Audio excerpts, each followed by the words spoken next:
welcome to a new vlog. This is going to be the reset as we prepare for February. What does that mean? We're going to do a new background for my Kindle. We're going to go through the books that I've hauled this month and place them on my bookshelves, make sure I get them on the right Goodreads shelves and all logged into my bookish social media apps. We're going to look at the books that I completed this month and seeing which ones I'm going to be getting rid of and which ones I'm going to be keeping. That is the plan for the month. Sorry if you hear squeaky toy in the background.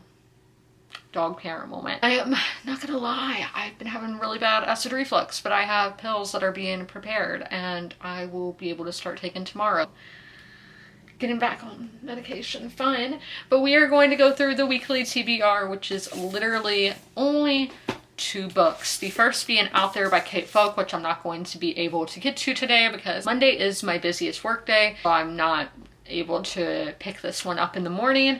This is a speculative fiction anthology of short stories that Kate Folk put together with uncanny landscapes and holds a mirror to our subconscious fears and desires. It's a lot of fun. I'm really enjoying it. It's probably the best anthology I've read in a few months. Our main focus is what has been my ebook pick throughout the month. We're the halfway point into the book, but this is A God in Ruins, so I'm going to tell y'all what this is about. So Kate Atkinson's #1 best-selling novel, Life After Life, explored the possibility of infinite chances and the power of choices, following Ursula Todd as she lived through the turbulent events of the last century over and over again.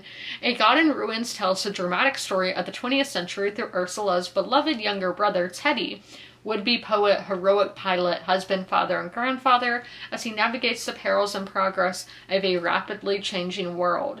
After all that Teddy endured in battle in World War II, his greatest challenge is living in a future he never expected to have.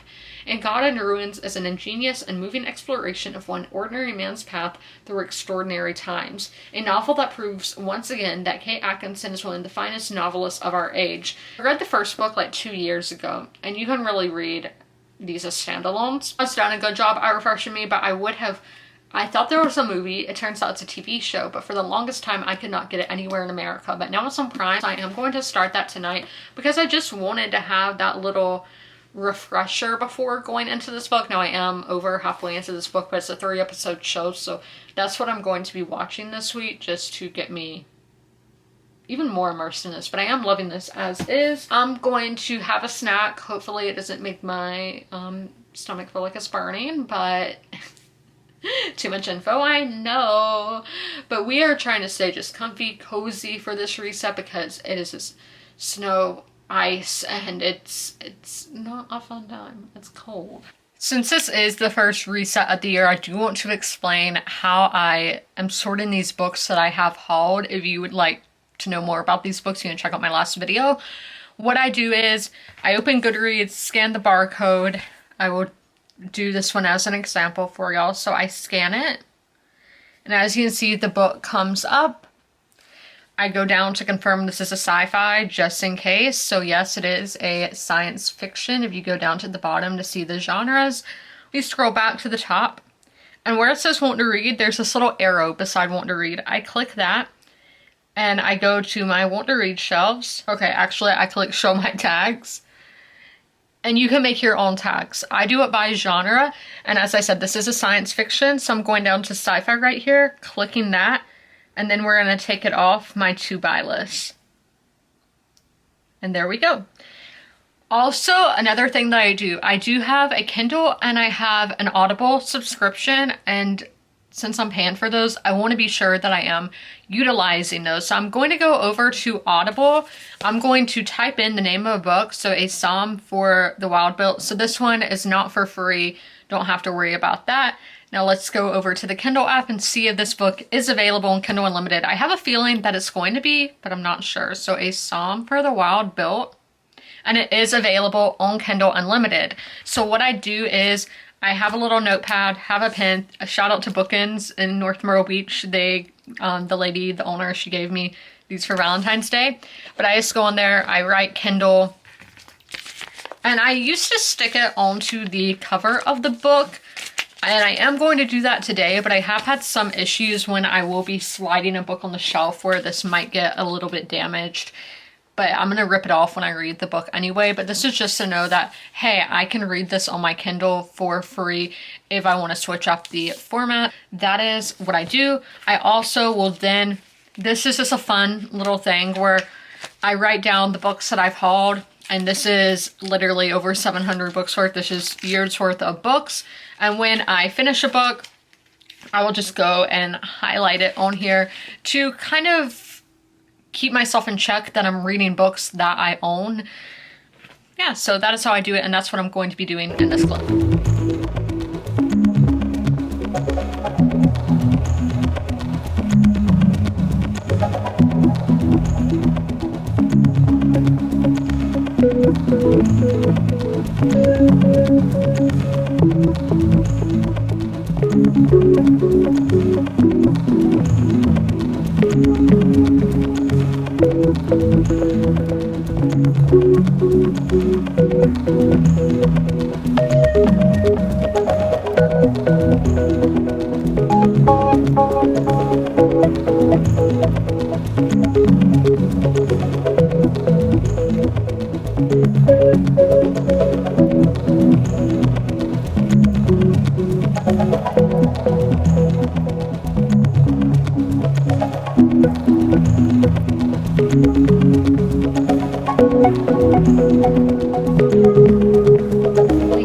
All of the books right here, so now we are going to find a home for them on my bookcase.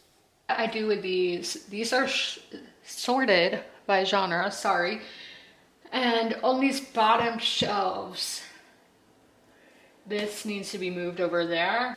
Why are these not standing up? I don't know, because I had this stuff here originally, so I do need to stand those up. This is really the room that I'm working with at the moment, is this bottom shelf, because I am still, oh, I see some room over there as well. I'm still working on cataloging a lot of my books. That is when I'm going through seeing which books I want to unhaul, which ones I want to keep, making sure that they are logged onto Goodreads on the shelves that I just told y'all about. I am still working that process. So I do have room for thrillers on another bookcase over there behind me, or to the north of me, I guess. We have some room over there for thrillers. No, I didn't haul any thrillers this month, but when I put these books on, some may move. They move downward, and therefore the thrillers can go over there. But I also have room for thrillers on that shelf as well, so I am going to move that. So that shelf that you see right there, we have room for. And as I said, I do need to move these more random books. Some of those are sequels, which I am going to move those to where I'm keeping my sequel books that are books in the series where I do want to continue the series, and I have read books in the series, but those aren't the books that I'm on yet. So that's what I'm going to do right now. And I just found a cat toy and a lot of dog hair. Yeah, I guess I can show y'all these. This is my local newspaper from 9/11. Yeah, it was a bad time. This was the Columbia when it did it blow up. Is that, sorry, I don't know. This is from Newport News, or the Hampton Roads morning newspaper, when man walked on the moon for the first time. This one, yeah, this is again the Daily Press, which if you don't know, that's where my dad and grandma are from. But this is astronauts to land on the moon, and NASA, they have NASA in Virginia, so a lot of the astronauts trained in Virginia. So this is Apollo 2 heads home. Cool newspapers, history. And these were the sequel books that I was talking about. So I'm gonna move those so we do have more room on this bottom shelf. I don't know, can a hardback? Yeah, see the hardback books, they can't really fit. These shelves are from like the 90s, I'm pretty sure. They are older, so that's why we have kind of an issue with those lower shelves and why I just kind of store stuff down there. Can we fit these? Yeah, we can fit them. Right there. I know, not aesthetically pleasing, but I could put some like fake plants right there. I don't know. I'm thinking of my real plants, and the sun would be good enough for them if I put them over there. We will have to see.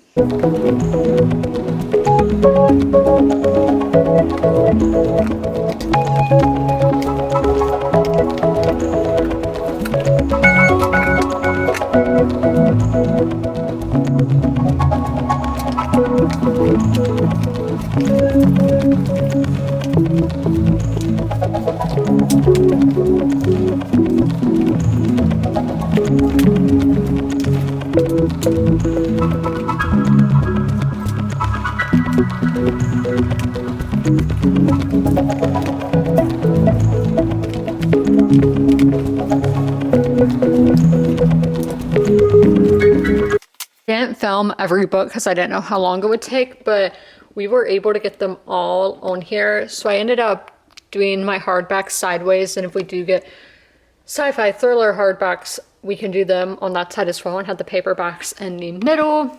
Over here we have, I don't think any of the new books are on that shelf, but this is like all nonfiction. Nonfiction, we get into horror and then historical right there.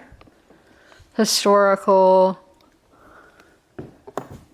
new historical right there, fantasy, and then contemporary up there, and then the sci-fi was right here, and then romance right there. I did not know that book was a romance, but Goodreads has it listed as a romance. Now, if you're wondering where Immortal by Sulin Tan, is that her name? So, the first name's the part that I'm not remembering. We have it, yeah, it was Soup. So we have it right here because I did take a book off this shelf recently, so my fantasy section did have an opening and I was able to put that book right there.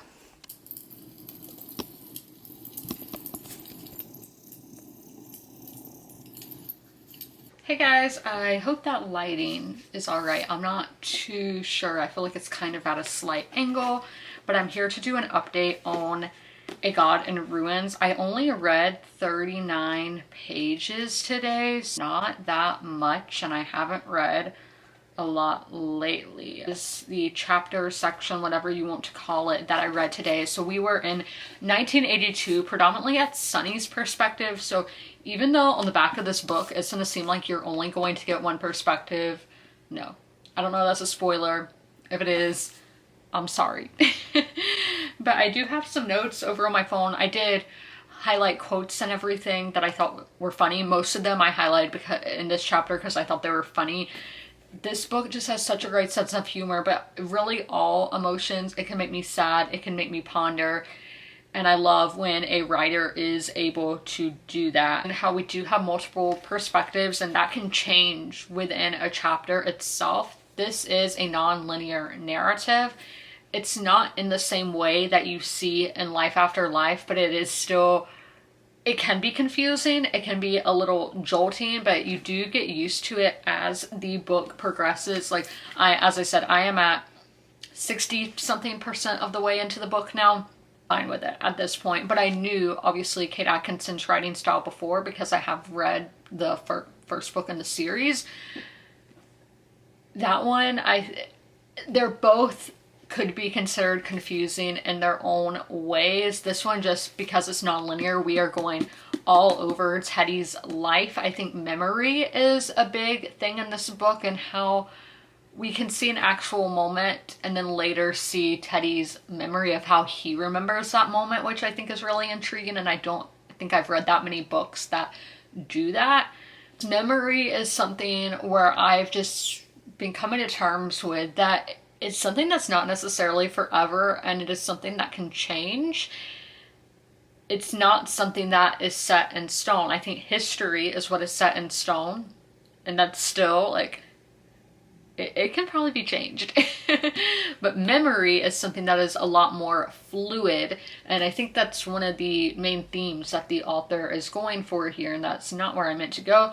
But in the chapter before this one, and then it looks like the chapter I'm going to be getting into tomorrow, the war years, those chapters are long, let me tell you. And we're reading about battles and just life as a soldier, which I do think is another important part in this story. I'm not going to exactly talk about that right now, but it gets repetitive, and we are introduced to his like whole crew from because he's a pilot. It takes a handful of men to man these aircraft.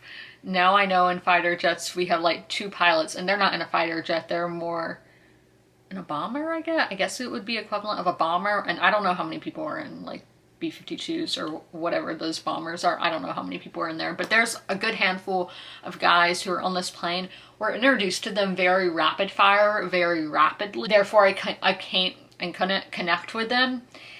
And they're interchangeable to me. I'm like, okay, I know George is from Burnley because Burnley's someone I love. And then there was a guy named Vic. There was a guy, Kenny, from Scotland. And then we had a Canadian fella, and that might have been Vic. I don't know. No, I think Vic was from the UK. And we had Keith, who's from down under in Australia.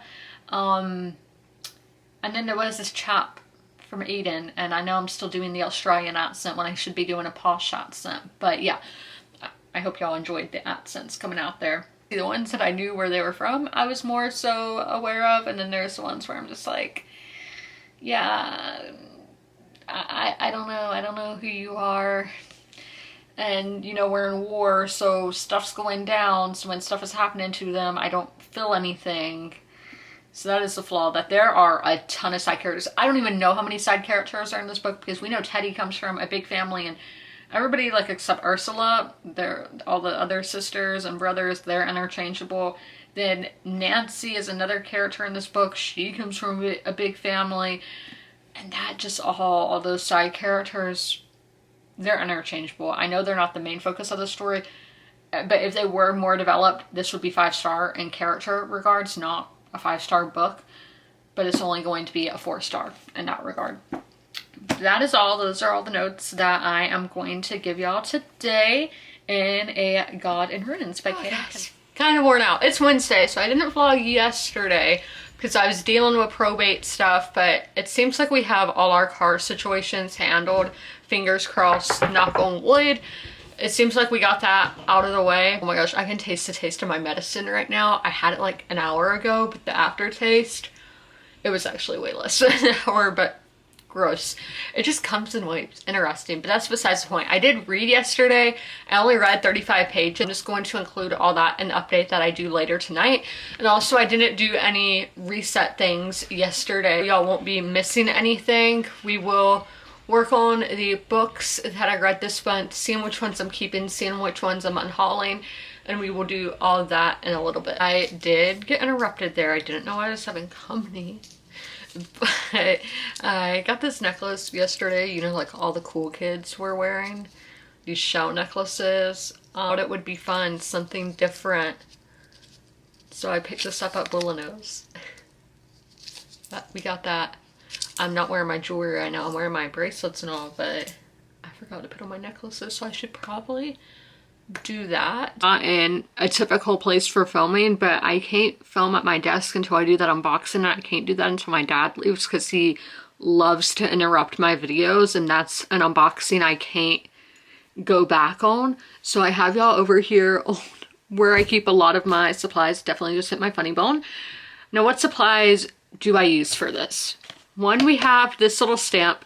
This stamp has my name on it and who the book belongs to. Any chance if the book goes missing, it will have a little help on finding its way home. Now, if I am unhauling a book, I take out my business card right here that has my name, my YouTube channel. You can scan this, it will take you there, hopefully, because everybody I know who has done QR codes, it's wonky if it works or not. It just is a picture of me and then a picture of some of my favorite books. Just follow me for all things book related. Izzy right on social media. So even if that doesn't work, they will be able to find my channel because it's listed right there. We'll just slide that into a book because these are going to little free libraries. Chances are if you're going to a little free library, you already like reading. And if you like reading, you might like this channel. Let's go about doing this to the books.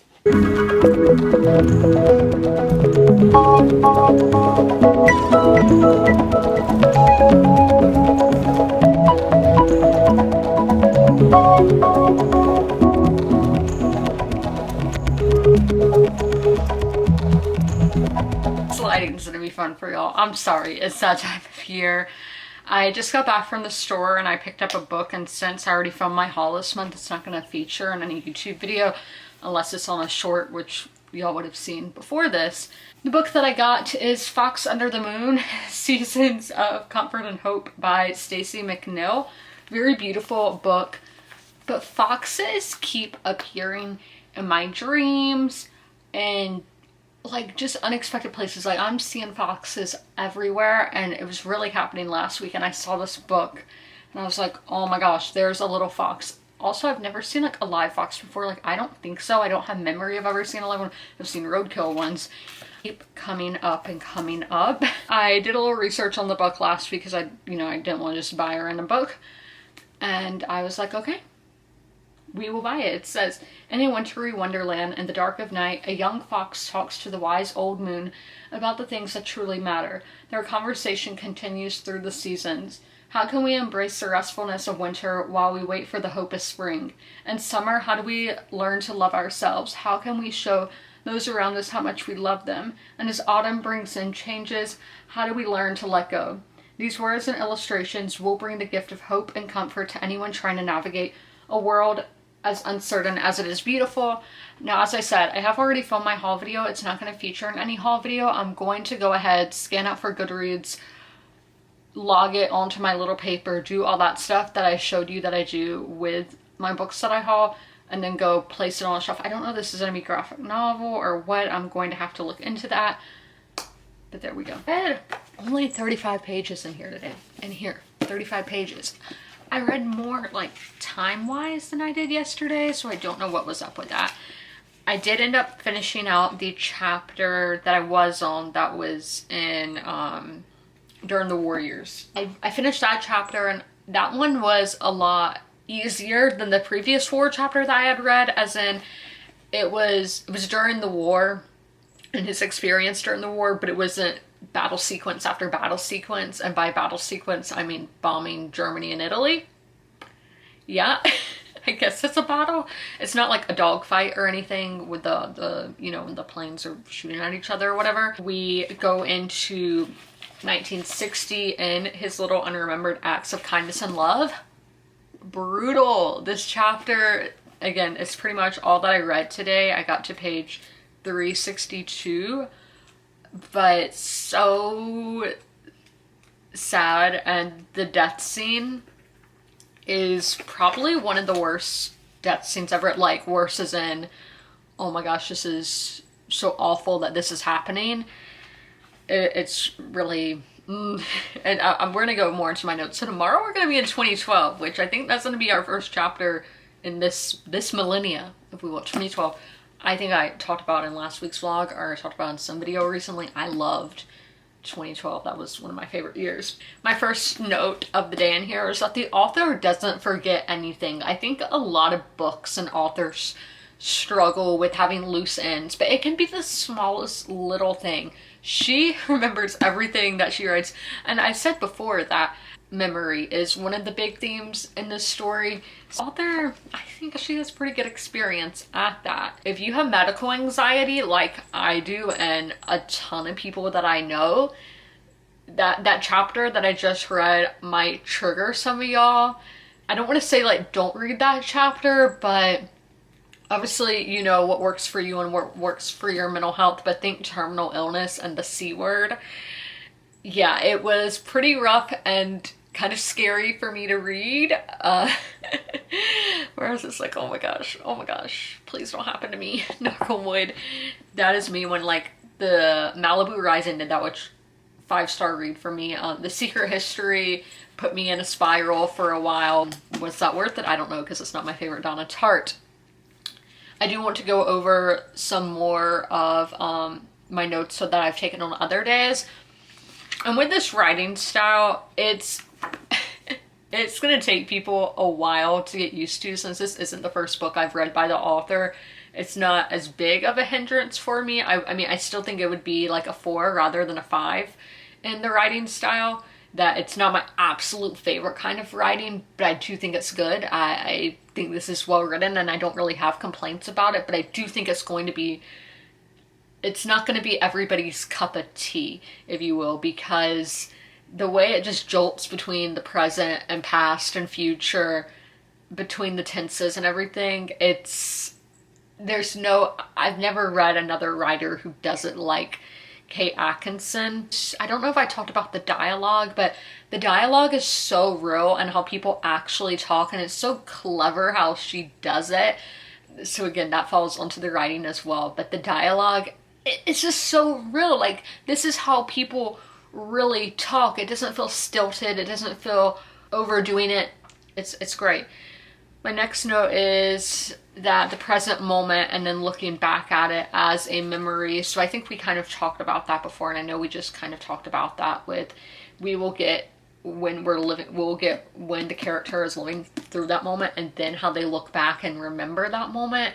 That's really intriguing, and I don't know if I've read anything like that before. But I do want to talk about the show that goes along with this book series, because I did start it on Monday. I didn't watch it yesterday because I had a slight headache, but oh my gosh. So if you have BBC, if you have Prime, wherever you may be in the world, see where it is for you. But Life After Life, the TV show, made me think so much. I'm gonna set the book down. We have instincts. Everybody, every human, I'm pretty sure. Don't know if there's any disorders or whatever that makes you not have instincts, but we all have instincts, and instincts can vary person to person. But what is an instinct? Why do we have these instincts? With what we're seeing on that show and in the book, going into alternate reality. So let's say you have the first case in that book or on the show. We have Ursula, who she is born in 1910. So keep in mind for like the medical aspects here. She is born with the cord wrapped around her neck before the doctor can get there, because it's a snowstorm again in 1910. The little maid girl, she doesn't know what to do when there's a cord wrapped around the baby's neck.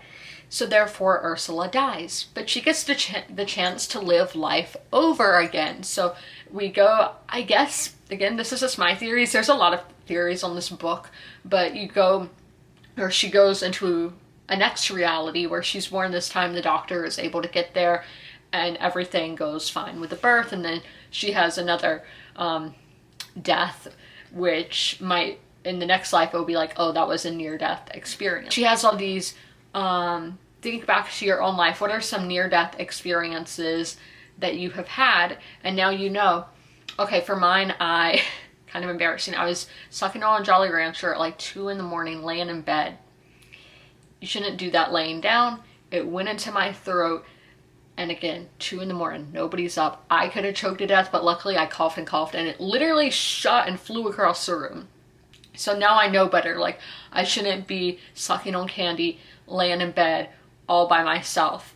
I shouldn't do that. And I haven't done it since. So that is an instinct where I'm like, I shouldn't do that. So even though Ursula is going into life after life again, she's like, okay, maybe I shouldn't do this action, but not knowing that it comes from a previous life, like, oh, this is how I died in my previous life. It's very fascinating. So that's one theory of where instincts come from. Y'all know I love to reference The Many Daughters of a Fog Moy by Jamie Ford. That one is kind of like a generational memory of fears that we might have. Say you had an ancestor who experienced the concentration camps during the Holocaust. There are certain smells, textures, the ashes of the people burning, and the people burning is what I'm talking about, and even the smell of the gas chambers. This has been scientific research, by the way. So somebody who might be my generation, and as I said, your grandparent went through the Holocaust, certain things might trigger the younger person. They might be scared of certain things, but don't understand why they're scared of a certain scent or whatever. It's really interesting of where do fears, where do instincts, where do they come from? I think this is psychology that we're getting into right here, but that's going to be my update for the night. I'm going to watch episode 2 of Life After Life. There's only 3 episodes to let y'all know. I don't know if this one's going to be adapted as well. We'll have to see. I don't think it would. I love it and think it should, but I just don't think it would. It's just a whole different kind of story than Life After Life. But that is all for Wednesday. Guys, happy Thursday. We are back at my craft table. I'm gonna be honest with y'all. It's a little messy. I really need to pick up stuff because it's clutter. But all my chores like I got pushed back a day this week since I was dealing with the probate stuff on Tuesday. For today's reset activity, this is our last one. We are going to be doing a new background is what I call this, or spread. Don't know which term is best. For my Kindle, we are going to be doing a Valentine's Day one. So first, this paper that I use in the background, that's called ephemera paper, and I get these books that they sell. Hold on, my whole like little craft box and it broke. Guys, I did not even have this for that long. As you can see, I got it in like October time, Halloween time. So let's see if I can get these back in the door. Okay, that seems, it does look a little crooked. Who knew? How did that even happen?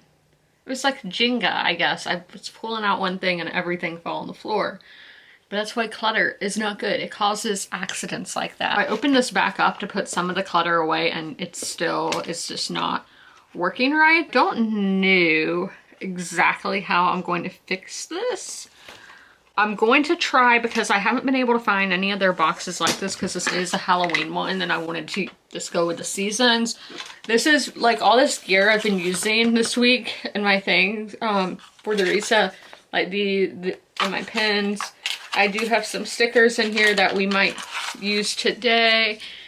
I have scissors, glue, staples, my sprocket. This is something that I do use every single day.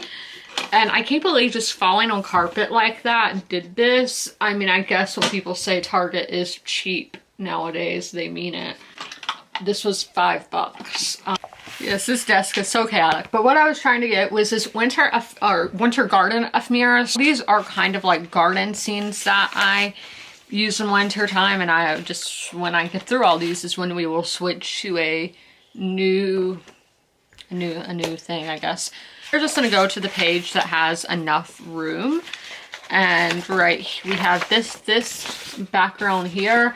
You can even use these things for crafts, but I'm going to be using this one. And again, I'm not seeing a brand on this to tell y'all what to look up. I got this in 2023, but they have all these different ones, all these different themes you can use.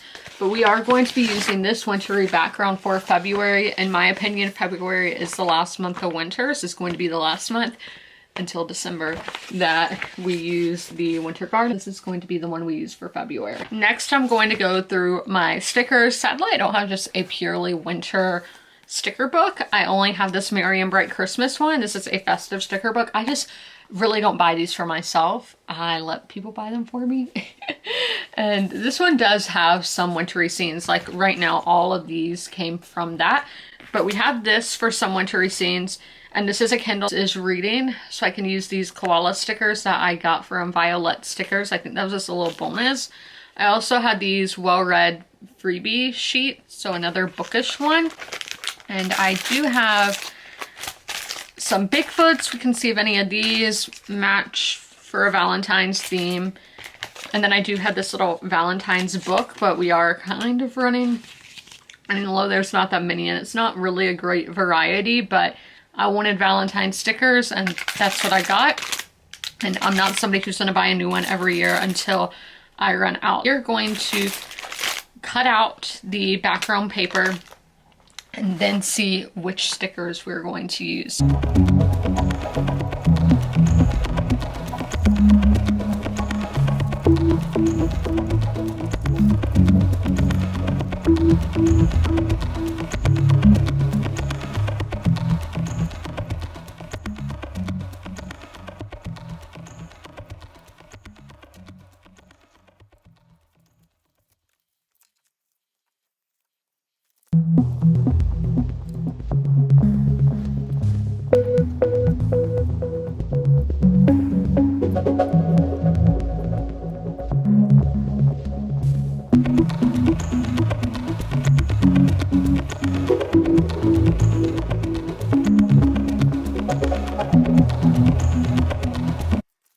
I finished up the page. So I kind of wanted to do a floral theme because a lot of people get flowers for Valentine's Day. And I'm somebody who I don't think I like getting flowers. Just the more that I've thought about it, because I feel so bad when they die. I didn't get flowers ever until 2025. But now I have been thinking of ways of like giving the flowers back to nature once, you know, it's their time. Yeah, I don't know. But I wanted to do something kind of with floral, incorporating like pinks and reds and still some snow. We have a snowman there, a snowflake up there because it is still winter time and we do sometimes get snow here in February. Even though with January we did a big snow theme, and as you can see, these are completely different sizes. How does that happen? I don't know, but that is. So what am I going to do with this? I'm going to just tape or staple this into my planner on the month of January. Now that January is over, we still have, I think, 2 more days. Today and, no, it's 31 days, right? Yeah, I think it's 31 days. We are just going to go staple this into my planner and we're gonna try to fit this in here. Let's see how it goes. Got in there nicely, no issue at all. So there's the February spread. I have hit the 78% mark and out there. It does look like I'm going to be finishing this book up tomorrow. I did not expect to finish 2 books by the end of the month, but it is looking like I'm going to do that, which will be my best reading month in a while. Knock on wood that does happen. I'm going to talk about the 2 stories that I have read this week. The one that I just finished was, oh, actually I'm not going to finish this tomorrow. There's 2 more stories. Finish it in 2 days. But the story that I finished today was called Moist House.